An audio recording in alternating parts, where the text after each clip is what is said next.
Good afternoon to all. Good afternoon, sir. Good afternoon.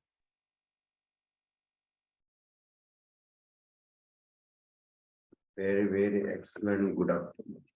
So today we will start chapter number 1 from the book of The End of My Assumptions of Myself. So Dr. Praful Vijayakar sir has given 3 cases in this chapter 1.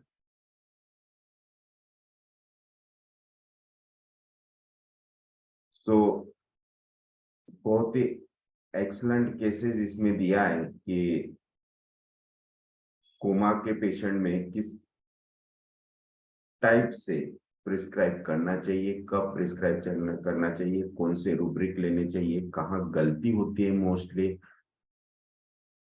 ये सब explain किया है chapter number 1 में. So experience is the best teacher. Yes, इसलिए sir ने उसका नाम दिया है experience is the best teacher. कि जो एक्सपीरियंस डॉक्टर है, जो जिनकी काफी प्रैक्टिस हो गई, 20 साल, 25 साल, 30 साल, 40 साल, और जिन्होंने बहुत ही critical cases, terminal disease cases solve किए, तो उनके लिए ऐसे केसेस सॉल्व करना बहुत ही इजी है. तो वो डॉक्टर्स जस्ट सिम्टम देखते हैं 1 और 2 एंड डिस्क्राइब कर देते हैं. तो सर ने जब ये देखा कि सर के पास कोई केस आई और सर ने उसे मेडिसिन दी, पेशेंट अच्छा हुआ, बाद में वही सेम टाइप का डिजीज आया और मेडिसिन दी, पेशेंट क्योर नहीं हुआ, और वही किसी सीनियर डॉक्टर ने विद इन अ सेकंड उसे प्रिस्क्राइब करके वो केस सॉल्व हो गई. तो ये ऐसा क्यों होता है कि हम एक पेशेंट अच्छा करते हैं, और ये सभी के लिए ये क्वेश्चन है, सभी के माइंड में ये क्वेश्चन आता है, सभी ने इस चीज को एक्सपीरियंस किया है कि when we see one patient cured by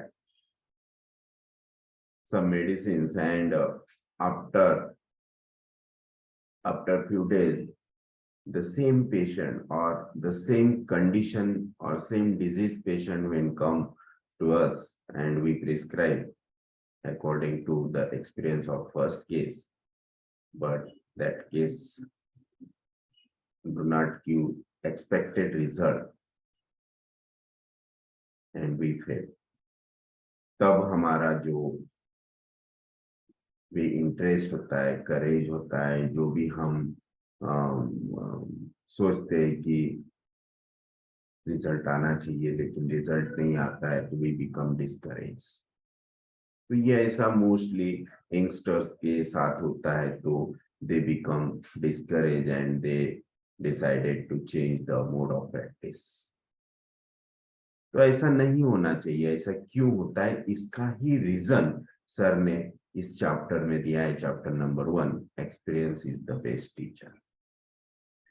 बहुत ही एक्सलेंट अच्छा चैप्टर ये है. तो हम स्टार्ट करते हैं. Experience is the best teacher.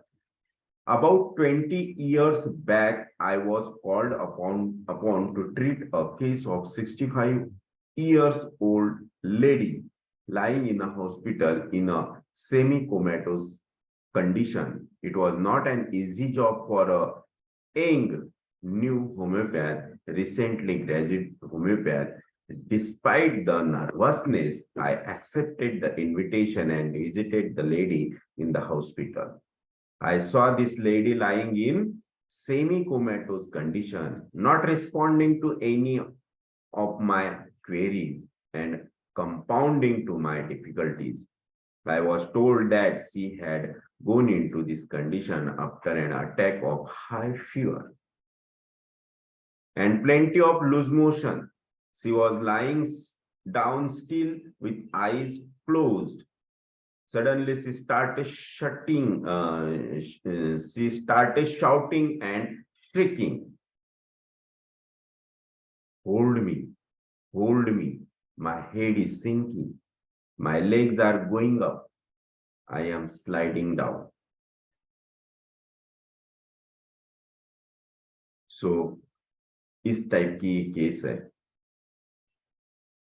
सेमिकोमेटोस case with shrieking, shouting.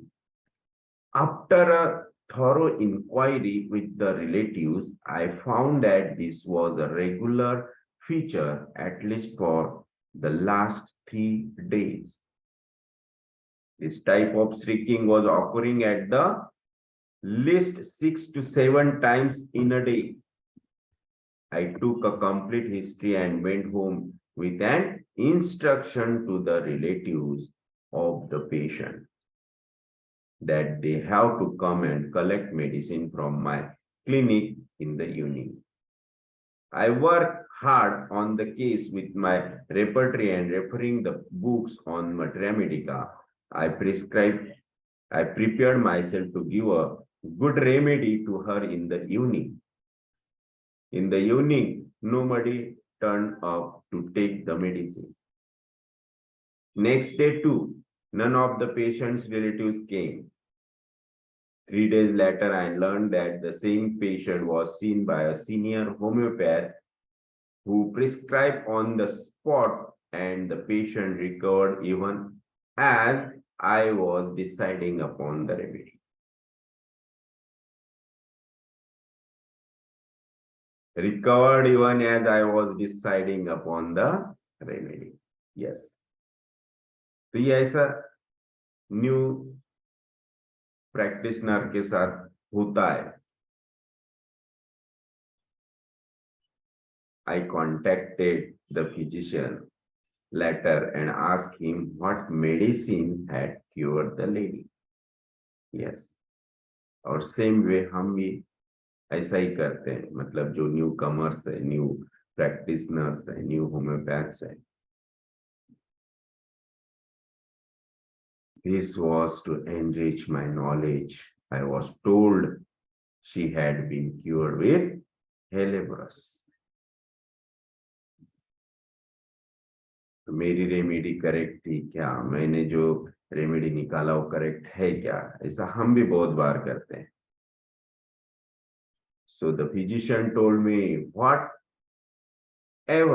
there is a case who is unconscious or comatose and the patient starts shouting, shrieking, one should observe the extremities. If the patient is in coma and suddenly he starts shrieking, shouting, so sir कहते हैं observe the extremities.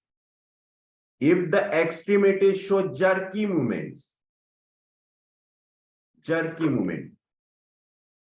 like this, or convulsive movements, it indicates cerebral irritation, and remedies which may be indicated are Hellebras. Belladonna. I was happy I had learned something.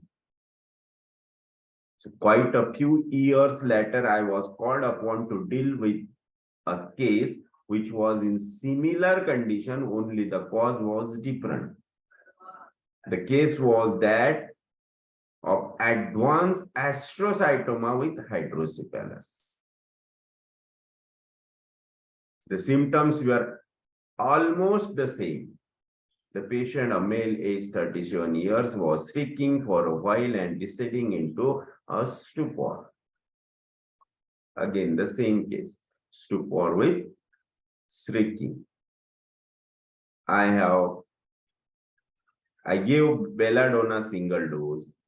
There was no change. I changed to Hellebras. Again, there was no change. I tried repeated doses of Belladonna, and there was no change. The patient succumbed to the illness and died. Yes. तो ये यहाँ पे ये बहुत ही अच्छी बात सीखनी है हमें कि कभी भी हमारे जो टीचर्स, गुरु, सीनियर्स होते हैं उनको कभी भी मेडिसिन के बारे में नहीं पूछना चाहिए कि सर क्या दिया था. Always ask about the rubrics, the analysis of case. तो वो एनालिसिस अगर सीखते हैं तो आपको पता चलेगा, आप सीख सकेंगे कि इस टाइप के केसेस में किस तरह का एनालिसिस करना चाहिए, कौन से रूब्रिक सिलेक्ट करने चाहिए. Then you can ask about medicine. Yes, तो सर ने सेम जो इन डॉक्टर्स करते हैं वही सर ने किया था. So quite a few years later I was called upon to deal with the same case. So later, as luck would have it, one of my assistant doctor again presented me a case of a male who had identical symptom, stupor interrupted with screaming. This time the stupor was become of cirrhosis of liver. देखो causative factor is different. First case का causative factor क्या था? Coma due to suppression of fever. Second case, astrocytoma, that is the SOL. And third case, because of cirrhosis of liver. So, तीनों भी cases में causative factor ये different है, but the condition is same. So this time the stupor was because of cirrhosis of liver, and the patient was in a hepatic coma. Belladonna was prescribed by her. The patient came out of coma. This was all the improvement she got from belladonna. Even repetition did not help. The patient did come out of coma, but could not talk. So this is not complete cure. This is vegetative cure. मतलब vegetative life वहां मिल गई. Danger से patient बाहर आ गया लेकिन complete cure नहीं हुआ. So could not move his limb, led a vegetable life until after 3 months of trial and error he breathed his last. The question which arises in our mind is that if homeopathy is based on only symptom prescribing, why should it work in one case wonderfully as in the first case, जैसे हुआ, and why should it fail in the second case? One, and at the same time, why act partially in the third? The prescribing factor in all the 3 cases was the same. Approach was same. The result in all the 3 cases were different. Why the anomaly? क्यों ऐसा होता है ना? आप लोगों ने भी बहुत बार एक्सपीरियंस किया हुआ कि एक केस में आपने बहुत अच्छी रिजल्ट दिया और वही सेम केस अगर वैसी ही सेम केस अगर हमारे पास आती है तो उस केस में रिजल्ट नहीं मिलता है. हम सेम रेमेडी देने का ट्राई करते हैं, फिर भी रिजल्ट नहीं आता है. चेंज करते हैं, फिर भी रिजल्ट नहीं आता है. पूरी हिस्ट्री लेकर कॉन्स्टिट्यूशनल निकालते हैं, फिर भी रिजल्ट नहीं आता. तो ये ऐसा क्यों होता है? तो इसी के आंसर्स हमारे सब क्वेरीज को सर ने इस चैप्टर 1 में सॉल्व किया. सो हैनीमन्स एक्सपीरियंस. तो सर ने यहाँ पे कुछ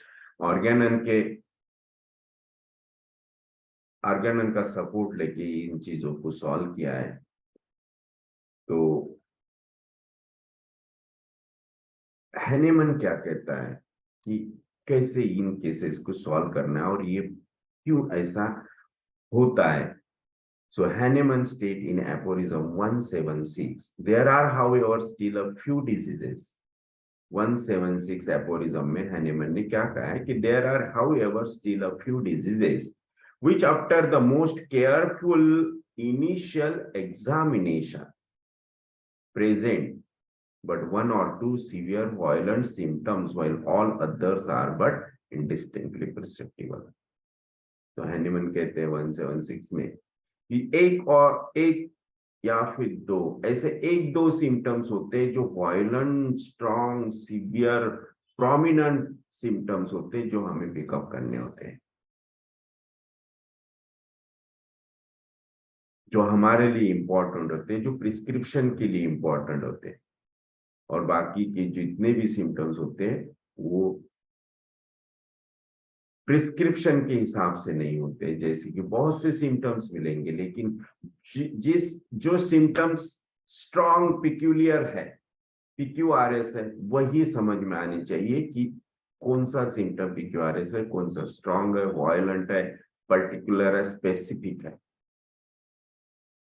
again sir gives one example here, one reference here, 177 aphorism number. So Hahnemann says, in order to meet most successfully such a case as this, which is a very rare occurrence, we are in the first place to select, guided by these few symptoms, the medicine which in our judgment is the most homeopathically. Yes. मतलब वो अगर दो तीन symptom, जो भी बहुत कम symptoms होते हैं, लेस सिम्टम्स हमें मिलते हैं, वो अगर एक दो सिम्टम्स हमारे समझ में आए कि yes these are rare queer symptoms and this is important for this case, तो वो अगर symptoms हमें दिखते हैं, हमें समझ में आते हैं, तो you can reach the right remedy. So judgment is most homeopathically indicated. So in the aphorism 179, again Dr. Hahnemann told us, more frequently, however, the medicine first chosen in such a case will be only partial. Suitable, that is to say, not exactly suitable, as there was no considerable number of symptoms to guide to an accurate selection. Thus, Dr. Hahnemann himself has advocated that in cases like coma, where not many symptoms are available, the presenting one or two severe violent symptoms can be made use of to prescribe. In the above three cases, the stupor alternating or interrupted by shrieking was the prescribing symptom. So far, so good, but it does not give the desired result. Yes. Again, 177, Dr. Hahnemann says, he should select, guided by this symptom, the medicine which in our judgment is most homeopathic. अगर हम वही symptoms लेके medicine निकालते तो this is homeopathically indicated. Yes. So here he has made it amply clear. It is just not symptoms. देखो कितना अच्छा है. It is not just symptoms, severe violent symptoms which are going to the base of our prescription. क्योंकि ये क्यों base हुआ? Because we have to relieve that symptom, severe symptom. जैसे कि कोमा से पेशेंट निकालना है, तो we have to consider the stupor with this shrieking, shouting, jerkiness of extremities, because वो कोमा में है इसलिए ये सिम्टम्स है. तो coma, it is the deadline कि पेशेंट अगर कोमा से बाहर नहीं आए तो ही इज विल डेड. तो हमें उस कंडीशन से उसे बाहर लाना है, इसीलिए उस कंडीशन के सिम्टम्स हमें लेना है जहां उसने उसका डिफेंस खोया है. Yes. So here he has made it amply clear that it is just not symptoms, severe violent symptoms, which are going to the base of our prescription. The symptoms or the group of symptoms can only guide us to find the simillimum. The symptoms only help us to show us group of remedies which can come into play. Now we have to use our judgment. और ये judgment क्या होता है कि एक ये symptoms select करने के बाद एक दो तीन रेमेडीज आपके पास आ जाती है, तो उसमें से कौन सी रेमेडी है, तो ये हमें अकॉर्डिंग टू जो हमने हिस्ट्री ली है, तो उसमें हमें क्या डिस्पोजिशंस दिखे, पेशेंट के क्या रिएक्शंस दिखे, उस बेस पे हमें हमारा जजमेंट लगा के वन रेमेडी सिलेक्ट करना है, so as to which is the homeopathically indicated. This judgment will come from primary knowledge of what is homeopathicity. Yes. So homeopathicity includes not only similia similibus curantiu, which literally means symptom similarity. That means disposition, reactions, generals, physicals. Yes, is constitution also. So, but also something more. What is that something more? Learning from Hahnemann's experience. तो sir यहाँ पे something more कहते हैं, तो something more क्या है? So Hahnemann ने क्या कहा इस बारे में? So in the last case where the patient of hepatic coma come out with belladonna only to lead a vegetative life for 3 months. मतलब ये क्या हुआ? ये रेमेडी कैसी थी? Partial similarium. So the very fact that the patient come out of the comatose condition means the remedy was similimum to that state of coma, that is partial similarium. The fact that it removed the comatose condition means probably it corrected the metabolic encephalopathy or reduced the cerebral edema. That means that remedy was similar to only disease condition, not the patient's condition, not the constitution of that patient. Yes, so which happens even with the intravenous drip of, yes, like mannitol and steroid. तो ये तो इस type का vegetative life allopathic modern medicine से भी होता है, बहुत से केसेस कोमा के बाहर होते हैं because of mannitol and steroid. तो वो वेजिटेटिव लाइफ क्योंकि उसने डिजीज को कंट्रोल किया. यहाँ पे हमें कॉन्स्टिट्यूशन को उस डिजीज से निकालना है. So the cause of the metabolic encephalopathy, which in this case was the cirrhosis, so was not controlled and the liver went on getting damaged. Disease went on increasing and the patient died. Yes. तो यहाँ पे only patient coma के बाहर हुआ, मतलब उसे danger से बाहर किया, that is the vegetative cure और वेजिटेटिव लाइफ. बट जो डिस्ट्रक्शन की प्रोसेस बॉडी में चालू थी इन द लीवर, वो स्टॉप नहीं हुई. मतलब अगर वहां पे उसके परफेक्ट सिमिलम रेट में रेमेडी होती थी तो वो उस कॉन्स्टिट्यूशन को कवर करता था, तो उस बॉडी के अंदर जितने भी डिस्ट्रक्टिव प्रोसेसेस हैं वो कंट्रोल में आते थे, वो क्योर होते थे. So homeopath so often face similar problem in other cases. Cases of acute renal failure are treated by good homeopaths with the most well-selected similimum. The patient reports sensation of well-being. After the best selected similimum, patient improves very well and develops tremendous faith in the homeopathy and the homeopath as well. Even the serum creatinine and blood urea nitrogen level reduce in the first few weeks of the treatment. Patient confess and they sleep better, eat better, and even resume their office work or business. ये हमने देखे ऐसा, ऐसे बहुत से cases में होता है कि मेडिसिन दिए, मेडिसिन देने के बाद serum creatinine blood urea become normal or tremendously reduced from the high level, and after few days it again shoot up. Yes, तो ये बहुत से केसेस में होते हैं. डायबिटीज के भी केसेस में सेम होता है कि ब्लड शुगर लेवल कम हो गए और बाद में फट से बढ़ गई and patient goes into the coma. Yes, तो ये क्यों हो रहा है? Because of partial similimum remedy. उसे कॉन्स्टिट्यूशनल मिली नहीं, इसलिए वो पेशेंट उस मेडिसिन ने उसकी पूरे सिस्टम पे वर्क किया ही नहीं. उसने पूरे pathological symptom, disease symptoms cover किए और वो कम किए. अगेन द प्रोसेस जो बॉडी में डिस्ट्रक्शन की प्रोसेस चालू थी वो स्टॉप हुई नहीं, इसलिए वो प्रोसेस अगेन शूट अप. तो ऐसा ओनली होम्योपैथी से ही होता है ऐसा नहीं. आप लोगों ने ये भी सुना होगा कि बहुत से रूरल एरियाज के पेशेंट, उनको कहीं ना कहीं से कुछ तभी पता चल जाता है, एड्रेस मिल जाता है कि यहाँ पे ये इंसान है जो पर्टिकुलरली अस्थमा के लिए दवा देता है, डायबिटीज के लिए दवा देता है, और वो दवा खाते बगैर बराबर शुगर लेवल डाउन हो जाती है, ब्लड यूरिया क्रिएटिनिन डाउन हो जाता है ना। ऐसे बहुत बार सुनने में आता है, बहुत से पेशेंट, एक पेशेंट को रिजल्ट आया कि पेशेंट की लाइन वहां पे लग जाती है। लेकिन स्टार्टिंग में ये भी देखा गया कि योगा करने, लोग योगा करते थे, योगा में बहुत से पेशेंट को शुगर के, डायबिटीज के पेशेंट को, किडनी रेनल फेलियर के पेशेंट को रिजल्ट आए।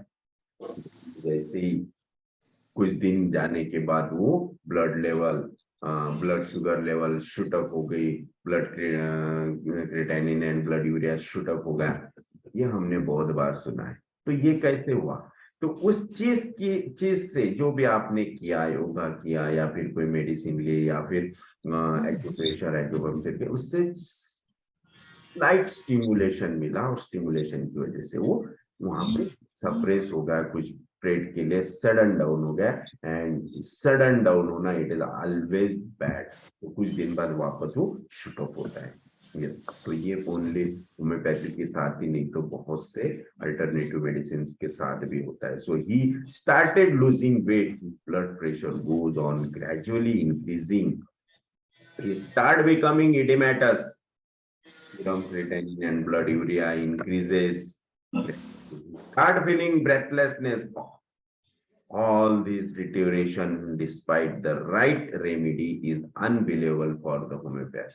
Just that his remedy gave the patient well-being, good appetite, good sleep, etc., and hence it was the right simillimum. Then why should the patient and his kidney deteriorate?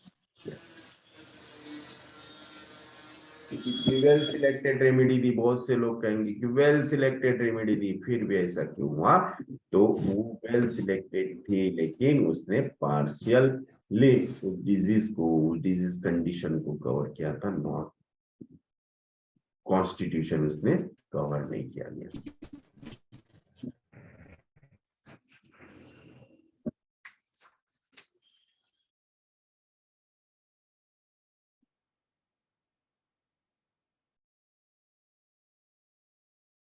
Fibroid of uterus, tumor benign and malignant in skull or abdomen, atherosclerosis of coronary arteries or cerebral arteries are peculiar diseases. One finds that the patient says, I am much better ever since I started your treatment, and yet that deteriorates gradually, but surely to make a mockery of the principle of similivascular entity. Yes. तो ऐसे experience बहुत से doctors को आए होंगे, है ना। Starting के डेज में बहुत अच्छे रिजल्ट, बहुत अच्छा पेशेंट बताता है कि आपकी दवा से मेरी जान बच गई, ये होगा, लेकिन कुछ दिन बाद वापस वही प्रॉब्लम शूट अप हो जाते हैं। So in all the above cases the $1 million question is, has the homeopathic principle of similivascular its own limitations? Should it only be of use in physiologically reversible diseases and fail in more dangerous and terminal disease? Yes, ये question सभी को आएगा। But then we have heard of so many incurable cases reversed. Why? We have heard and read of miracles in homeopathy. Why then are the miracles cures or so rare, or are they accidental? In short, what are the reasons for failure of homeopaths? Why do homeopaths who boast of being good interpreters of human mind and having fantastic analytical brain to discover and invent newer and newer remedies, do not know how to cure a case of cancer itself? Yes, sulfur is sorry remedy, but sulfur cancer को कैसे cure करता है ना। बहुत से new rare remedies आए market में, फिर भी जो रेमेडीज डॉक्टर हैनेमन और उस टाइम के पायनियर्स जो थे, हेरिंग्स, केन, बोनिंगहाउसन्स, इन लोगों ने जो मेडिसिन प्रूव की है, उससे जो रिजल्ट आते हैं वो रेयर से कभी नहीं आते। यस, और रेयर मेडिसिन से रिजल्ट आने के बाद आप उसे साइंटिफिकली एक्सप्लेन भी नहीं कर सकते कि ये रिजल्ट क्यों आया। Yes. So the answer for all the above question is in one aphorism by Dr. Hahnemann, that is 205. So what is 205 aphorism? Homeopathic physician never treats one of these primary symptoms of chronic miasm, nor yet one of their secondary affection that result from their further development by local remedies. But he cures in cases where the one or the other appears only the great miasm, as also its secondary symptoms disappear spontaneously. He further writes that the primary symptoms are destroyed by the allopathic physician.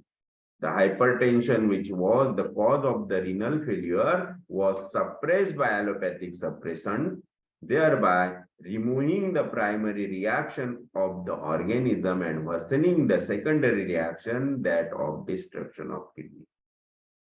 तो हम कभी positive factors को consider नहीं करते, इसलिए ये problem आती है। So first treat the causation, causative factor. Let us see what happens at the physiopathological level. The narrowing of the renal artery causes reduced blood supply to the kidney. Yes, तो kidney failure में patient क्यों जाता है, तो उसका reason sir ने यहाँ बताया। किडनी फेलियर में क्यों जाते हैं, because of high blood pressure. और ब्लड प्रेशर के लिए हम कंटिन्यूअस हाइपरटेंसिव ड्रग्स लेते हैं, जिससे ब्लड प्रेशर डाउन होता है, ब्लड प्रेशर नॉर्मल होता है, मेंटेन होता है, लेकिन वो मेंटेन हो रहा है क्योंकि हार्ट ने पंपिंग कम कर दिया। हार्ट ने पंपिंग कम कर दिया मतलब आगे वाले ऑर्गन को जो ब्लड मिलना चाहिए तो वो नहीं मिल रहा है, और धीरे धीरे slowly he goes into the atrophy and failure. So this is the reason. The kidneys, which are now starving from less nutrients because of less blood supply, in turn ask for more.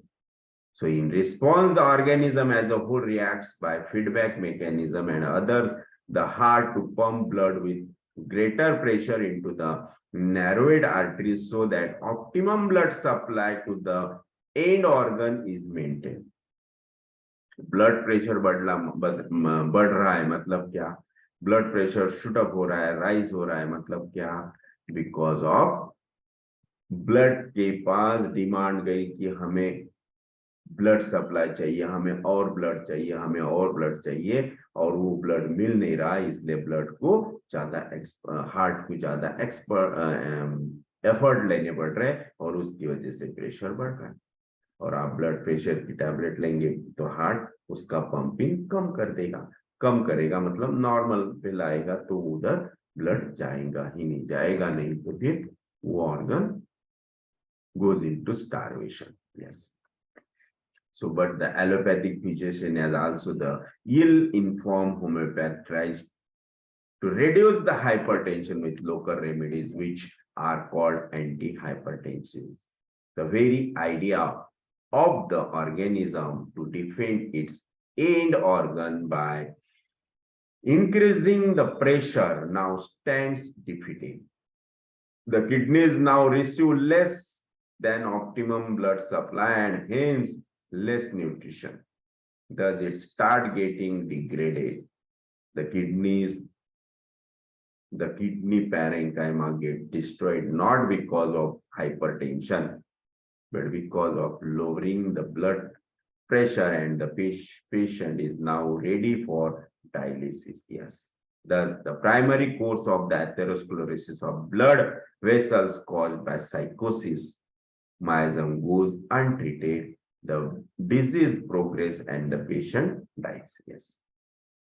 तो long standing साइकोसिस, क्योंकि वहां arteries में जो भी organ failure में जाता है उसके आर्टरीज में एथेरोस्क्लेरोसिस होके वहां का ब्लड सप्लाई लेस हो जाता है, और ब्लड सप्लाई लेस होने की वजह से वो ऑर्गन एट्रोपी होता है। एट्रोपी होने के बाद वहां पे नेक्रोसिस होता है and goes into the failure. Yes. So this is the reason of kidney failure. So in aphorism 205, he further adds, the homeopathic physician finds that primary symptoms have already been destroyed and he has to now deal with secondary ones. तो primary symptoms क्या थे यहाँ पे? Blood pressure क्यों बढ़ा? Because of atherosclerosis. And हम treat करते हैं secondary symptoms, that is patient आया हमारे पास रीनल फेलियर के लिए, तो हम मेडिसिन देंगे किडनी के लिए, रीनल फेलियर के लिए, है ना. वही कंडीशन कंसिडर करेंगे कि पेशेंट रीनल फेलियर में क्या क्यों गया, क्या कॉन्फ्लिक्ट हुआ, क्या पॉजिटिव फैक्टर है, क्या एक्साइटिंग कॉज है, like this. But we never consider the blood pressure. इसका मतलब हमें ब्लड प्रेशर कंसिडर करने के लिए, प्राइमरी उसके सिम्टम्स कंसिडर करने के लिए हमें होल हिस्ट्री लेनी पड़ेगी. हमें वहां से कॉन्फ्लिक्ट कलेक्ट करना शुरू करना पड़ेगा कि ब्लड प्रेशर क्यों बढ़ा, उसके बाद क्या हुआ, उसके बाद क्या हुआ, उसके बाद क्या हुआ, है ना. तो सिंस चाइल्डहुड हमें वो हिस्ट्री कंसिडर करना है, तब जाके हम वो कॉन्स्टिट्यूशन को पकड़ पाएंगे. और उस कॉन्स्टिट्यूशन को जब हम मेडिसिन उस कॉन्स्टिट्यूशन को कंसिडर करके जब मेडिसिन सिलेक्ट करेंगे, that medicine will cure his blood pressure also, his renal failure also, and his atherosclerosis also. Yes. So that is affection resulting from the breaking forth and development of these inherent miasm, but especially with the chronic disease evolved from the internal sora. Here he refers the reader to the theory of chronic disease. Thus he makes it amply clear that any chronic or terminal or grave disease cannot be treated without the underlying miasm being taken into consideration. मतलब सबसे पहले हमें क्या consider करना है? उसका सोरा, कि वहां का सोरा क्यों डिस्टर्ब होगा. मतलब उस ऑर्गन को जो ब्लड सप्लाई होना था, जो न्यूट्रिशन मिलना था, न्यूट्रिशन नहीं मिल रहा, मतलब क्या? वहां की फिजियोलॉजी डिस्टर्ब हो गई, दैट मीन्स सोरा. फिर वो सोरिक कॉजेशंस क्या है, सोरिक उस वक्त सोरा में क्या एक्साइटिंग कॉजेस हुए, फिर क्या कॉन्फ्लिक्ट हुए, क्या रिएक्शन थे, क्या डिस्पोजिशन थे, लाइक दिस. फिर उसके बाद वहां एथेरोस्क्लेरोसिस शुरू हुआ, मतलब वो सोरा सप्रेस हो गया. सप्रेस होने के बाद ही गोज इनटू साइकोसिस. फिर साइकोसिस लंबा चला, बहुत साल तक मेडिसिन लेने पड़ रहे. फिर उस जो एथेरोस्क्लेरोसिस हो रहा था तब क्या कॉन्फ्लिक्ट थे, क्या उसके रिएक्शन थे, डिस्पोजिशन थे, then afterward kidney failure. So, इस तरह से हमें स्टेप बाय स्टेप पूरी हिस्ट्री कवर करनी होती है. Thus he makes it amply clear that the any chronic terminal disease, grave disease, cannot be treated without underlying miasm being taken into consideration. So when he uses the word homeopathicity, he means it is not only symptom similarity or core similarity or disease similarity. He means that similimum should include even the miasm concern. तो हमें वो miasm concern करना होगा, तब जाके वो perfect similimum होगा. So इसीलिए doctor Vijaykar sir always told us, consider when we analyze the case, when we select the rubrics, first consider the makeups of the man. So mental makeup, physical makeup, general makeup, disease makeup, and miasmatic makeup. So all these makeups makes the man complete. That is that constitution. And when we consider these makeups, we always select the right constitutional simillimum. Yes, homeopathically indicated remedy. Anyone always told us homeopathically indicated remedy. Yes. So, यहाँ तक किसी को कोई doubt, query, problem, question, किसी के मन में कोई डाउट कि ये ऐसा क्यों, तो हम आगे चलते हैं.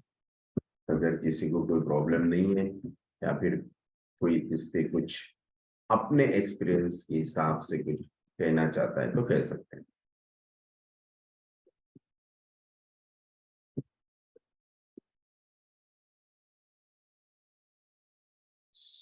Okay, nobody have any problem. So in the hello. तो हम यहाँ पे अब सर ने इसका रीजन तो दे दिया कि why we become fail, why we do not solve these cases.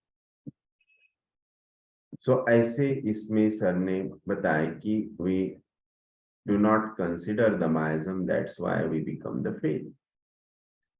तो अब सर ने जो 3 केसेस यहाँ दिए थे उसका रीजन सर ने बताया कि सर ने किस तरह से मायाजम या फिर कोई सिम्टम्स अवॉइड किए जिसकी वजह से वहां राइट सिमिलिमम नहीं निकाल पाए। So in the first case of coma where the lady was cured by helleborus, the primary sora which was responsible for high fever and acute diarrhea, that is the inflammatory stage of intestine, was transferred to the meninges, giving rise to meningism and later on cloudy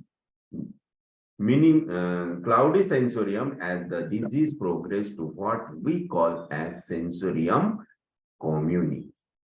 This is a purely soric dearrangement of cerebral functions and of the whole nervous system. There was no destruction whatsoever in any of the parenchyma of the organ. Yes, that means that coma was purely soric coma because of only soric pathology, soric disease.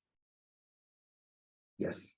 So Helleborus was thus not only covering the symptoms, but also the underlying miasm, that means sora. So therefore, she responded well to Helleborus.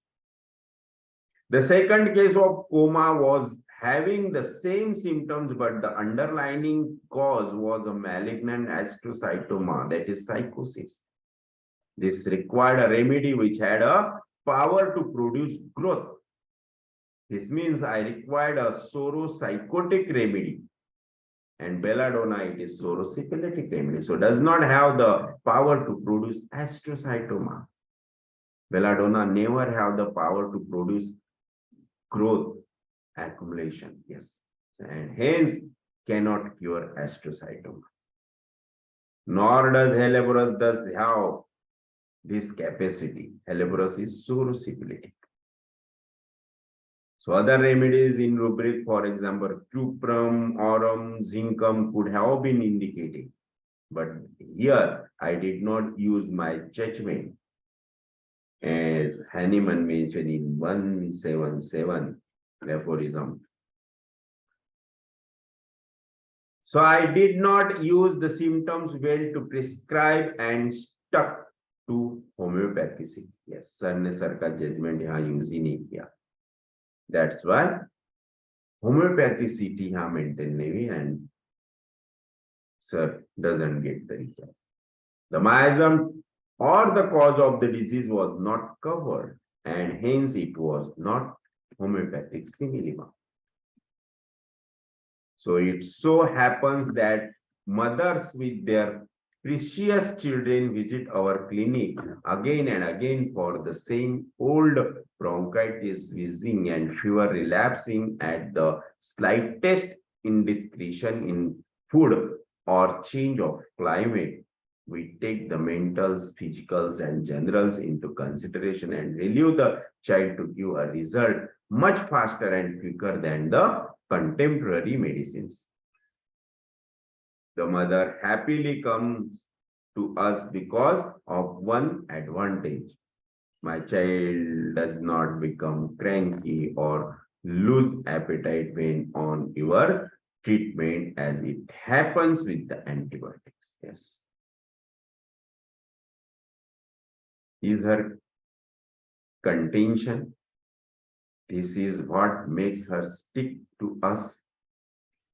But she says, can't you eliminate my children's problem permanently? Yes.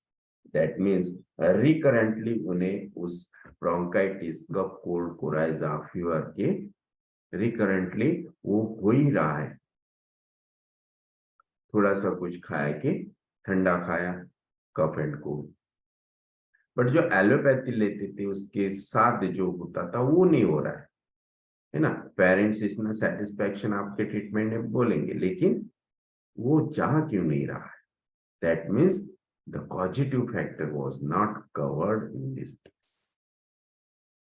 तो वो covered नहीं हो रहा है, इसलिए miasm covered नहीं हो रहा है, इसलिए वो क्योर नहीं हो रहा है। So this is what makes her stick to us, but she says can't you eliminate my child's problem permanently and comprehensively.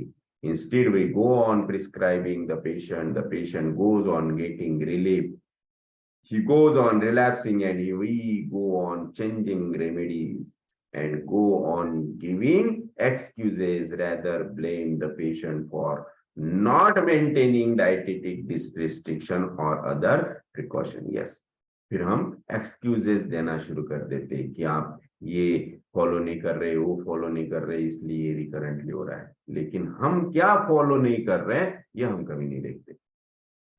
हमने ये फॉलो ही नहीं किया कि हम इस केस में माइजम कवर नहीं हो रहा है। हम मेडिसिन चेंज कर रहे हैं, लेकिन जो माइजम की उसे मेडिसिन चाहिए वो माइजम की मेडिसिन मिल ही नहीं रही। Yes, so we do not consider case in detail. That's why we become fail. Yes, but the result is the patient is stuck to you for years. This is not only in cases of bronchitis. Same vicious cycle or chain of events are seen in patients with arthritis or with migraines, with cases of mental depressions or any other chronic ailments.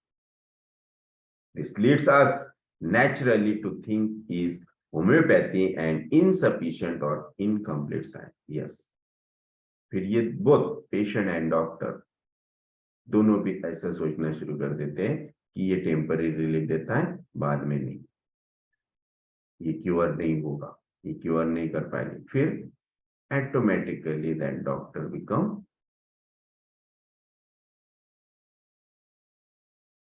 less interested in homeopathy. Yes. So बहुत से लोगों ने, बहुत से doctors ने, बहुत से student ने अपना प्रोफेशन चेंज किया, पैटर्न ऑफ प्रैक्टिसिंग चेंज किया बिकॉज ऑफ दिस फेलियर्स, है ना। तो हम कभी भी हमें खुद को ब्लेम नहीं करते, किसी भी चीज की हम रिस्पॉन्सिबिलिटी नहीं लेते कि ये मेरी वजह से हो रहा है, कि मैं इस साइंस को, मैं इस होम्योपैथी को समझ नहीं पा रहा हूँ, that's why I am becoming fail. और हम सीधा ब्लेम फिर होम्योपैथी को दे देते हैं, साइंस को दे देते हैं कि नहीं यार नहीं होता है। यस, बट ऐसा अगर हो रहा है, टेक द रिस्पॉन्सिबिलिटी। मैं इस चीज को जिम्मेदार हूं क्योंकि मुझे इसका सोल्यूशन पता नहीं कि ये क्यों हो रहा है, इस ऐसे केसेस में क्या करना चाहिए। तो बेस्ट सॉल्यूशन सर ने यहाँ दिया है कि पूरा प्रॉब्लम ही सॉल्व होगा कि ऐसा फेलियर क्यों आता है, because of not considering the miasm, yes, the constitution in detail, the whole constitution. Yes, so are the limitations of homeopathy the same as its counterpart allopathy? Is it only meant to cure simple illnesses? Do the disease like arthritis, migraines, hypertension, diabetes, behavioral problems, depressions, cancer, psoriasis, etc.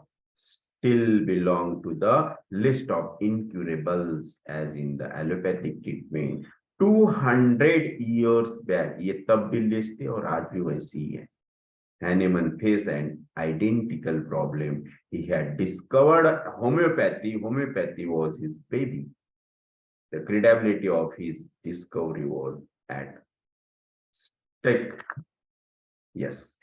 तो ये problem जब Hahnemann ने homeopathy निकाला तब भी थे और अभी भी वही सेम प्रॉब्लम है। हम अभी भी उसी प्रॉब्लम से जूझ रहे हैं।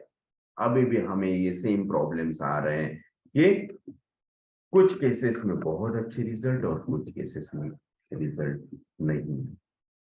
आप अभी भी देखो, रीनल क्रॉनिक रीनल फेलियर के कितने सारे केसेस है, कैंसर्स के कितने सारे केसेस है, लेकिन रिजल्ट नहीं। व्हाई? क्या इसके पीछे है? ऐसा क्या कॉजेशन है? क्या कौन सा फैक्टर है जिसकी वजह से इन केसेस में रिजल्ट नहीं? डायबिटीज टेम्परेरी, कुछ दिन के लिए रिजल्ट आते हैं, again patient comes with the same problem. Why? कहाँ? कौन सा लैकुना है? ऐसा क्या छूट रहा है हमारे विजन में से, हमारे नॉलेज में से, कि जो हमें इन केसेस में रिजल्ट नहीं दे रहा है? थैलेसेमिया, ऐसे कितने सारे केसेस है जिनमें रिजल्ट नहीं है, परमानेंट रिजल्ट नहीं है। कुछ दिन के लिए पेशेंट को बहुत अच्छा लगता है, वापस वो पैरामीटर्स बढ़ना शुरू हो जाते हैं, ब्लड शुगर लेवल बढ़ना शुरू हो जाती है, सीरम क्रिएटिनिन, ब्लड यूरिया बढ़ना शुरू हो जाता है, एज भी थैलेसेमिया में एज भी कम होना शुरू हो जाता है। व्हाई? क्यों ऐसा हो रहा है? तो इसका रीजन है कि हम कितने भी वेल सिलेक्टेड मेडिसिन दे रहे हैं। कुछ केसेस में ऐसा है कि आप माइजम भी कंसिडर करो, अकॉर्डिंग टू माइजम रूब्रिक लो, आपने मेंटल्स लिए, फिजिकल्स लिए, जनरल्स लिए, डिजीज सिम्टम, पैथोलॉजिकल सिम्टम्स भी लिया, पर्टिकुलर भी लिया, जनरल भी लिया, और माइजमेटिकली सिम्टम्स, टोटली जितने भी सिम्टम्स लिए सब माइजमेटिकली सिम्टम्स लिए, और इतना सब कंसिडर करने के बाद that medicine is well selected, क्योंकि उसने तो सब कवर कर लिया है, फिर भी वो मेडिसिन वहां फेल होती है। तो ये ऐसा क्यों? तो जो 14 साल डॉक्टर हैनीमन ने, सॉरी 12 इयर्स होम्योपैथी हैनीमन ने इस एक क्वेश्चन का रीजन ढूंढने के लिए नहीं गमाए, उसका रीजन डॉक्टर हैनीमन ने the theory of chronic disease में लिखा है।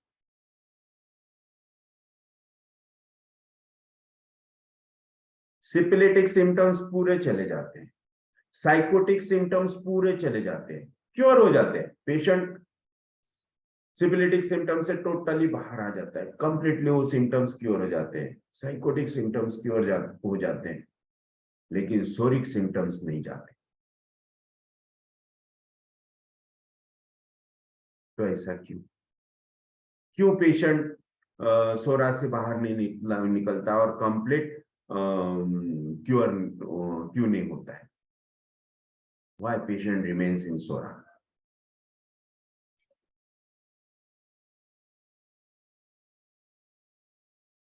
तो आउट ऑफ सोरा पेशेंट क्यों नहीं होता है? तो इसका रीजन दिया है सर ने, डॉक्टर हैनीमन ने, in the theory of chronic disease. जब तक आप लास्ट में उसे सोरिक मेडिसिन नहीं देंगे तब तक पेशेंट क्योर नहीं होगा। अभी कल ही एक पेशेंट मेरे पास आया है, जो पेशेंट मैं एक 7 साल से ट्रीट कर रहा, patient 95% okay, 95%। The case of down syndrome, mental retarding and और क्या था, 3 प्रॉब्लम थे उसे, डाउन सिंड्रोम था, मेंटल रिटार्डेड था। तो पेशेंट जो डाउन सिंड्रोम के जो फीचर्स थे उससे कंप्लीटली बाहर हो गया। पेशेंट इतना, मतलब जो उसका राउंड फेस होता है, उसका एक टॉकिंग स्टाइल होता है, उसका लुकिंग स्टाइल होता है, उसका चलने का स्टाइल होता है, उससे कंप्लीटली बाहर है, मतलब वो फीचर्स टोटली चले गए। Patient looks a normal child, कोई पहचानेगा नहीं, कोई बोलेगा नहीं कि ये डाउन सिंड्रोम का पेशेंट था। कंप्लीट सिम्टम है। फिर भी वो 100% क्योर नहीं होगा। क्यों? क्योंकि जो मेडिसिन मैंने सिलेक्ट की थी उस पेशेंट के लिए, that was opium, and opium it is non antipsoric remedy, और उस पेशेंट को चाहिए एंटीसोरिक रेमेडी। यस, सो इसीलिए वो कंप्लीट क्योर नहीं करेंगे, भले सिपिलिटिक सिम्टम, साइकोटिक सिम्टम कंप्लीटली निकाल देगी, लेकिन सोरिक सिम्टम वहां रहेंगे, और दैट सोरिक सिम्टम इज, उसका अभी भी एक सिम्टम बाकी है, और हर बार पेशेंट उसका एक ही कंप्लेंट, पेरेंट्स उसके एक ही कंप्लेंट करते हैं कि इसको कब फास्ट बोलते आएगा, है ना। ये कंप्लीट पूरा सेंटेंस नहीं बोल पाता है, एक एक वर्ड बोलता है, तो ये कब पूरा सेंटेंस बोलेगा, फास्ट बोलेगा, दिस इज सोरा। और ये सिम्टम तभी जाएगा जब मैं उसको antipsoric remedy. Yes, so this is the miasmatic fever. इसीलिए हैनेमन ने 12 साल इसके लिए गंवाए। तो हैनेमन का कहना है कि जब तक आप उसका कंप्लीट, उसको आउट ऑफ माइasm नहीं करेंगे, आउट ऑफ सोरा नहीं करेंगे, जब तक सिपिलिटिक से बाहर आ गया, सोरा से साइकोटिक से बाहर आ गया, लेकिन सोरा में पेशेंट रहता है, सोरा में अगर रहता है तो वो क्योर नहीं है, जब तक आप उसे कंप्लीट सोरा के बाहर निकालेंगे तभी वो केस क्योर होगी। Yes, so this is reason given in this book and the chronic theory of miasm. So hello sir. Yes, कुछ बोले sir? Yes sure. Sir miasm में तो सर हमेशा ही जीवन रहता है, कभी सोरा, कभी साइकोसिस, कभी सिफिलिस, तो वहां उसका कैसे निकलेगा डाउन सिंड्रोम का? और जो आपने ओपीएम सिलेक्ट किया वो तो वही दवाई काम की ना, वो आपने सिलेक्ट नहीं किया, सिम्टम उसी का था ना, आपने जबरदस्ती ओपीएम डाला नहीं तो ओपीएम तो आता नहीं, वो तो इम्प्रूवमेंट नहीं होता, तो इसका मतलब रेमेटीराइड है ना। यही तो कहना है ना हैनेमन का, कि उस केस को सिपिलिटिक से साइकोसिस से बाहर लाके दिया ओपीएम ने, जी। लेकिन opium it is not a antipsoric remedy, it is non antipsoric remedy, सोरोसिपिट। एंटीसोरिक नहीं है, इसीलिए उसने उस लेवल का क्योर कर दिया, अब उसके आगे वो नहीं कर पा रही, जी। अब उसे एंटीसोरिक रेमेडी रहेगी तभी वो क्योर होगी। इसीलिए विजयकर सर ने इसी पैटर्न्स को अपने बुक में ऐसा कहा है कि जब तक हम पेशेंट का सोरा कंसिडर नहीं करेंगे, पेशेंट कंप्लीटली क्योर नहीं होगा। तो सर एक बात बोल रहे हैं, विजयकर सर का जो केस था या डाउन सिंड्रोम केस था, क्या वो सोरा फ्री हुआ था? यस, आपने देखा सर डाउन सिंड्रोम का केस फुली नॉर्मल हो गया? यस, हमने सर के बहुत से केसेस देखे, अच्छा अच्छा, मेरा बहुत से भी। केसेस देखे, कुछ केसेस अभी याद भी नहीं है, क्योंकि बहुत से केसेस में कुछ सिम्टम्स रहे भी होंगे, तो हो सकता है कि वहाँ जो स्टार्टिंग के केसेस थे वहाँ सोरा कंसिडर नहीं हुआ, इसलिए वहाँ पे 100% क्योर भी नहीं होगा। लेकिन एक केसेस जो सर के ग्रीन वर्ल्ड रिकॉर्ड में जो मेंशन है कि वो कम्प्लीटली नॉर्मल चाइल्ड हो गई, एंड उसे लास्ट में फिल्म भी ऑफर हुई थी, वो केस कंप्लीट क्योर हो गई थी। अच्छा अच्छा, मेरे पास एक केस था सर डाउन सिंड्रोम का, एक बार दवा लिया फिर नहीं लिया, बोला यार पता नहीं ठीक होगा कि नहीं होगा, भरोसा नहीं है। दवा लेने के बाद उसकी माँ आती है, कहती है दिखाने के लिए, कहा कि पता नहीं। अब जो मैंने इस सेशन में कहा है कि हर चीज की जब रिस्पॉन्सिबिलिटी हम खुद लेते हैं तब उसका रीजन ऑटोमेटिकली सामने आ जाता है। अब वो केस ने एक बार मेडिसिन लिया, बाद में नहीं आई, इसका मतलब क्या है? उस चीज की रिस्पॉन्सिबिलिटी अगर आप लेते थे कि ये केस हमारे पास वापस क्यों नहीं, इसका मतलब कि आप वहां फुल कॉन्फिडेंस दिखाने में कुछ भी पीछे हो, मतलब कम हो गए, राइट। आप हो सकता है कि पेशेंट को आप में वो कॉन्फिडेंस दिखाने के आप उसे 100% क्योर करेंगे, इसलिए वो दोबारा आएगी, राइट।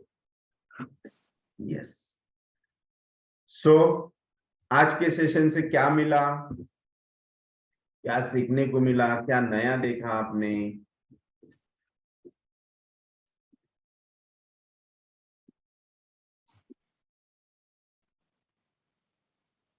कल हम देखेंगे कि हैनेमन्स डायलेमा, जो हैनेमन ने 12 साल इस थ्योरी को ढूंढने में निकाले, तो वो क्या डायलेमा था जिसकी वजह से उन्होंने 12 साल कंटिन्यूअसली इस पे वर्क किया, तो वो हम कल देखेंगे। तो आज के सेशंस पे किसी को कोई डाउट है, क्वेश्चन है, क्वेरी है तो पूछ सकते हैं। यस राउत जी बोलिए। सर ये एंटीसोरिक रेमेडी और नॉन एंटीसोरिक रेमेडी मैक्सिमम कौन से बुक्स में ये करने का सर? मटरा मेडिका प्यूरा में है, the theory of chronic disease में है,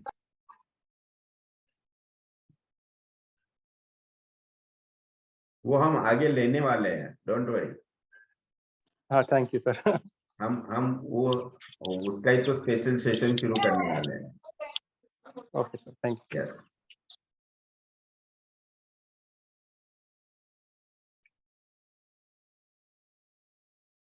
यस समवन एल्स, किसी को कोई problem? So if you don't have any question, query,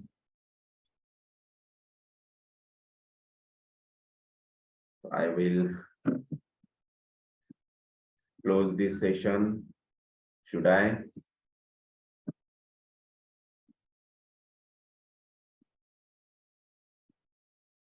Yes, Dr. Aj. Hello. Yes. हाँ sir, good evening, doctor Sandeep. Yes. Hello बोलिए सर, बोलिए। आवाज येते? हाँ हाँ येते। हाँ हाँ सर, आता ये all this cases what we have discussed about hypertension, psora, अपना ये एथेरोस्क्लेरोसिस और comatose patients and all this cirrhotic, इसमें माइजम वाइज ट्रीट करते रहना है कि what are the way patient presence जैसे आता है? मायजम प्रेजेंट सिम्टम तो Okay. लेना ही, लेकिन मायजम मतलब अकॉर्डिंग टू मायजम वो सिम्टम्स को देखना है हमें। जैसे कि आप देखो, कल डॉक्टर नरेश ने एक केस, नरेश बावनकुले ने एक केस मुझे बताया। वो केस कोमा की थी, और coma because of heart attack उनको वो that patient goes into coma. तो patient was in coma and on ventilator. तो पेशेंट की कंडीशन ऐसी थी कि ही वाज कंप्लीटली रेस्टलेस। अब कोमा का पेशेंट है और कंप्लीटली रेस्टलेस है, व्हाट इज दिस? कंटिन्यूअस इधर ऐसा हिल रहा, हाथ हिला रहा, मतलब जर्की मूवमेंट्स भी थे उसके। तो ये क्या है? पेशेंट कोमा में है, वेंटिलेटर पे है, और continuously motions of extremities, jerky motions, movements. Mental activity increase. इसका मतलब ब्रेन में कहीं कभी इरिटेशन हो रहा है, राइट? और उसकी वजह से ये कंडीशन हो गई पेशेंट की। लेकिन ये कॉमन है क्या कोमा के पेशेंट में? हार्ट अटैक के पेशेंट में ये कॉमन है क्या? हार्ट अटैक के पेशेंट में ये कॉमन है क्या कि पेशेंट हार्ट अटैक है और पेशेंट फास्ट कोमा में चले गए? नहीं सर। पेशेंट कोमा में है और मूवमेंट्स हो रहे हैं एक्सट्रीमिटीज की, ये कॉमन है क्या? नहीं है। So it is syphility. ये रेयर है, पिक्यूलियर, स्ट्राइकिंग है, सब कुछ है, तो इट इज सिपिलिटी पर्टिकुलर। और वही तो बोला है ना 177 में कि एक दो सिम्टम्स ही आपको मिलेंगे ऐसे केसेस में जो आपको पिकअप करना है, और वो अकॉर्डिंग टू मायजम ही होंगे, और आपको अकॉर्डिंग टू मायजम ही दिख रहे होंगे, तो आप सिलेक्ट करो कि सिपिलिटिक कंडीशन है, हमें इस कंडीशन से उसे बाहर करना है, तो ये सिम्टम्स हमें लेने हैं। तो कल हमने उस पेशेंट को मेडिसिन दी। अभी डॉक्टर नरेश है शायद, आप बता सकते हो उस पेशेंट की कंडीशन कैसी है? यस डॉक्टर नरेश, अनम्यूट कीजिए और बोलिए। हेलो। हाँ सर। यस आज सर दोपहर को उनका वेंटिलेटर निकाल के देखे थे 10 मिनट के लिए, यस तो फिर से उसका ऑक्सीजन लेवल कम हो गई। यस उस वजह से फिर से उसको लगाया गया ऑक्सीजन यानी वेंटिलेटर। यस, तो उसके बाद में जो था उनको फोटो निकाल के मैंने भेजे सर अभी अच्छा, आपको। हाँ सर, तो डॉक्टर नहीं बोल रहे थे वहाँ के जो लोग हैं। हाँ, मैंने फिर डॉक्टर से बात की कि सर मुझे आपका हेल्प चाहिए और हमें सिर्फ दिन में 2 बार 1 मिनट का वीडियो चाहिए करके जो अच्छा, हम मेडिसिन लगा रहे हैं। हाँ, तो उनके जैसे जो डॉक्टर है उनके पिताजी भी होम्योपैथिक जैसे वो होम्योपैथिक मेडिसिन देते थे। वो हम्म, जनरल ऐसे प्रैक्टिशनर थे। हम्म, तो वो भी मेडिसिन देते थे यानी वो, लेकिन ऐसे देते थे सिम्टोमेटिक जैसे थेरापेटिक्स। लेकिन उनको मैंने रिक्वेस्ट किया कि ये वीडियो चाहिए तो वो ठीक है बोले और मैंने सर वो अभी भेजा है। अच्छा, मैं देख लूँ। तो ये it is the good indication ना कि पेशेंट का अगर वेंटिलेटर निकालने का अगर कार्डियोलॉजिस्ट सोच रहा है, इसका मतलब क्या कुछ तो भी इम्प्रूवमेंट उसमें हुई है। हाँ सर, तो मैंने ये भी आज पूछा उनको। एक 10 मिनट के लिए भी अगर ट्रायल होती है तो it is good for us. और हाँ उसका मैंने, मैंने जो आपने सुबह वीडियो भेजा वो देखा मैंने, उसका रेस्टलेसनेस काफी कम हो गया। हाँ सर, मतलब और जो डेली मैंने रेस पूछा उनको कि कोमा, ऐसे heart attack with daily rest condition with coma, ये जो कंडीशन थी वो कहीं तभी थोड़ी सी कम लगी, राइट, उसमें थोड़ा सा चेंज लगा। यस, यस सर, मैंने जब उनको बताया कि वो वर्बल रिस्पॉन्स कैसा देते हैं हम्म, तो फिर उन्होंने उनको किया होगा, आवाज दे के देखा होगा तो हाँ, वो थोड़ा सा रिस्पॉन्स देते हैं कल के। अच्छा, ऐसे नहीं क्या कि वो हाथ ऐसे बोलने की कुछ कोशिश करते हैं ऐसे वो बता। वेरी गुड, वेरी गुड, हाँ वेरी गुड। सर। यस, देखते कल तक और क्या चेंज आता है। सर यस सर, लेकिन ये thank you sir. Degenerative illnesses रहते हैं उसमें रिवर्सिबिलिटी आता है कि व्हाट टू एक्सपेक्ट, मतलब जैसे कि अथेरोस्क्लेरोसिस है, डीजनरेटिव स्पाइन डिसीजेस है, तो इसमें how to expect the recovery, मतलब कैसा? डीजेनरेटिव, आपका अभी आवाज लो आ रहा है एथेरोस्क्लेरोसिस भी, डॉक्टर कन से। हेलो, हाँ हाँ, एथेरोस्क्लेरोसिस भी डीजनरेशन है ना सर, इसका जी जी, degenerative disease. Even spinal degeneration रहता है, cervical spondylosis with osteophytes, lumbar spondylosis, hmm, ये सब डीजनरेटिव डिसीजेस हैं। इसमें then how to treat the patient, और पेशेंट को मतलब how what to expect in the patient, क्योंकि एथेरोस्क्लेरोसिस रिलेटेड कॉम्प्लिकेशंस तो या तो आएंगे ना। हाँ वो आएंगे, लेकिन वो सेकेंडरी सिम्टम्स हुए ना, all complications are secondary symptoms, हमें सेकेंडरी सिम्टम्स कंसिडर नहीं करना है, हमें वो पूरी केस ही कंसिडर करना है। उसके प्राइमरी सिम्टम्स क्या थे वो देखो, उस जब के पॉजिटिव फैक्टर्स देखो, जिन सेकेंडरी सिम्टम्स आए उसे तो हमें उसमें से तो निकालना ही, लेकिन होल केस आप जब कंसिडर करेंगे तभी तो आप उसको जीसीएस दे पाएंगे। अब जैसे कि रीनल फेलियर है, सिरोसिस ऑफ लीवर है, इन केसेस में आपको होल केस कंसिडर करना पड़ेगा, आप वहां पे स्टेट सिमिलिमम नहीं दे सकते।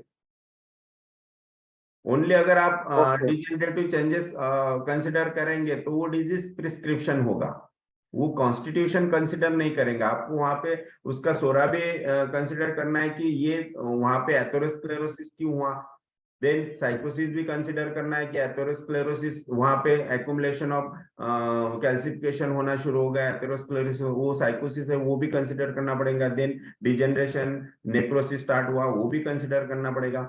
दैट मीन सोरा, साइकोटिक, सिपिलिटिक, तीनों भी ये माइजमेटिक चेंजेस उसमें क्यों आए, ऐसे क्या रीजंस हुए, ऐसे क्या फैक्टर्स आए, ऐसे क्या पॉजिटिव फैक्टर्स, वो सब कंसिडर करना पड़ेगा। तब जाके आप उसका मतलब माइंड, फिजिकल, जनरल ये सब ऐड करेंगे तो जीसीएस मिलेगा उसको, तब जाके वो सब प्रोसेस को रिवर्स करेगा।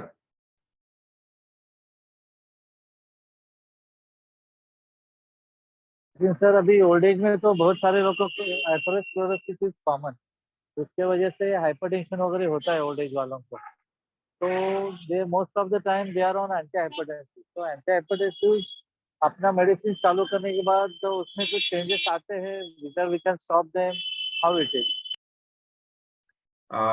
जैसे कि हाइपरटेंशन का पेशेंट हमारे पास आता है तो जो प्रोसेस उसके बॉडी के अंदर चालू है दैट इज द डिपोजिशन, ये प्रोसेस को हमें क्योर करना है। उसको हाइपरटेंशन बढ़ रहा है उसके लिए हम ट्रीट नहीं करेंगे, उस वो एथेरोस्क्लेरोसिस वहां क्यों हो रहा है, वो डिपोजिशन क्यों हो रहा है, इससे क्या रीजन है? वो जो पॉजिटिव फैक्टर है, बिकॉज ऑफ किसी चीज को लेके उसके माइंड में इनसिक्योरिटी है, इनसिक्योरिटी की वजह से वहां पे डिपोजिशन हो रहा है, वो फियर में जा रहा है, फियर की वजह से वहां डिपोजिशन होगा। उस फैक्टर को जब हम उसके माइंड में से, उसके बॉडी में से निकालेंगे, तब जाके वो प्रोसेस स्टॉप होगी। और वो प्रोसेस अगर स्टॉप होती है, वहां का एथेरोस्क्लेरोसिस जाता है, तब जाके उसका ब्लड प्रेशर ऑटोमेटिकली नॉर्मल हो जाएगा।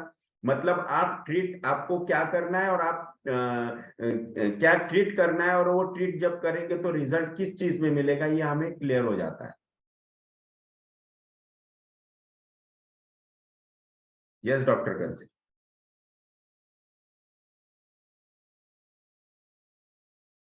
Sir, exactly. Got it.